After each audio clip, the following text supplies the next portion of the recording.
नमस्कार जय हिंद प्यारे साथियों, कैसे हैं आप सभी लोग। मैं आशा करता हूं आप सभी लोग अच्छे होंगे, स्वस्थ होंगे, मस्त होंगे, तंदुरुस्त होंगे और अच्छे से लगे होंगे परीक्षाओं की तैयारी में। A very good morning to all of you. बहुत बहुत स्वागत है आप सभी लोगों का बिहार उत्कर्ष परिवार में। जैसे कि आप सभी लोग जानते हैं कि परीक्षाएं की जो तिथि हैं वो जारी कर दी गई हैं, मतलब जो आपकी एग्ज़ाम डेट है वो पहले भी अनाउंस कर रखी थी, मगर बेसिकली उसमें एक छोटा सा बदलाव देखने के लिए मिला है कि एग्ज़ाम जो है ना वो अब बेसिकली बिहार कांस्टेबल का जुलाई के महीने में ही कंडक्ट हो जाएगा। अगस्त में कोई भी डेट नहीं है, अगस्त में कोई भी तिथि नहीं है। तो सबसे पहले मैं आपको यही दिखाता हूँ कि जो एग्ज़ाम की डेट यहाँ पर आपको देखने के लिए मिल रही है वो कौन कौन सी है। तो अगर इसमें आप देखेंगे, मैं आपको जूम करके दिखा देता हूँ इसमें प्रॉपरली, ताकि आपको ये नोटिफिकेशन जो है नज़र आ जाए। इस तरीके से यदि आप देखेंगे तो देखिए, पहले जो एग्ज़ाम डेट थी वो अगस्त के महीने में भी था एक पेपर, मगर अब ये जो 19,838 पदों पर हमारा बिहार कांस्टेबल का एग्ज़ाम है उसकी डेट यहाँ पर है 13, इसके अलावा 20, इसके अलावा 23, 27 और 30। इन तिथियों को बेसिकली जो है वो एग्ज़ाम आपका कंडक्ट हो जाएगा 13, 16, इसके अलावा 20, 23, 27 और 30। मतलब ये जुलाई के महीने में इन तिथियों को जो है आपका एग्ज़ाम कंडक्ट हो जाएगा।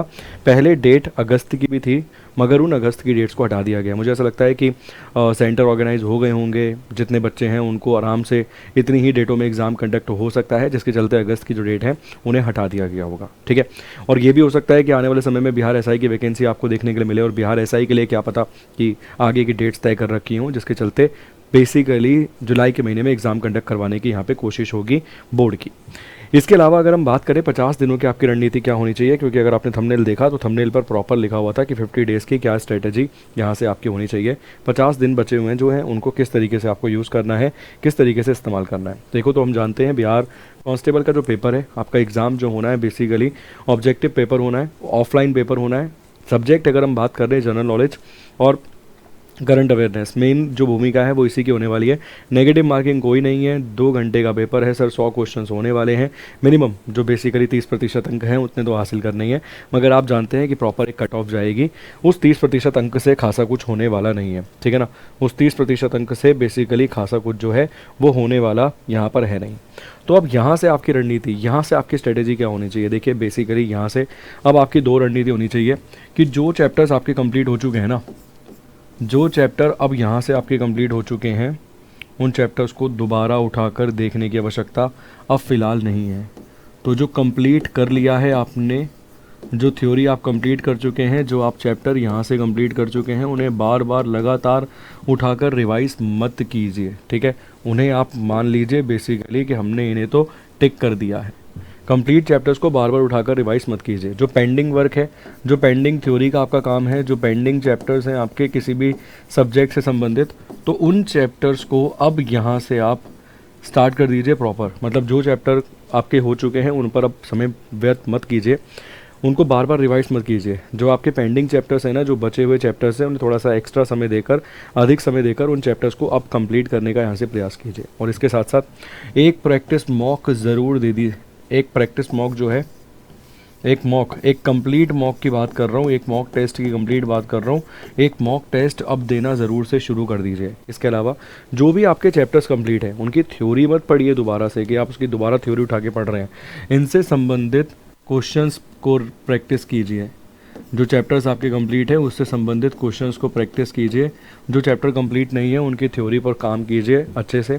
इसके अलावा दिन में एक मॉक टेस्ट ज़रूर दीजिए। और अगर आप अभी तक 6 घंटे 7 घंटे पढ़ रहे थे तो एटलीस्ट 1 से 2 घंटे की इंक्रीमेंट भी कीजिए, क्योंकि अब आपको पता है कि 50 दिन बाद आपका एक एग्ज़ाम होने वाला है और श्योरिटी है 100% हो ही जाएगा, ठीक है।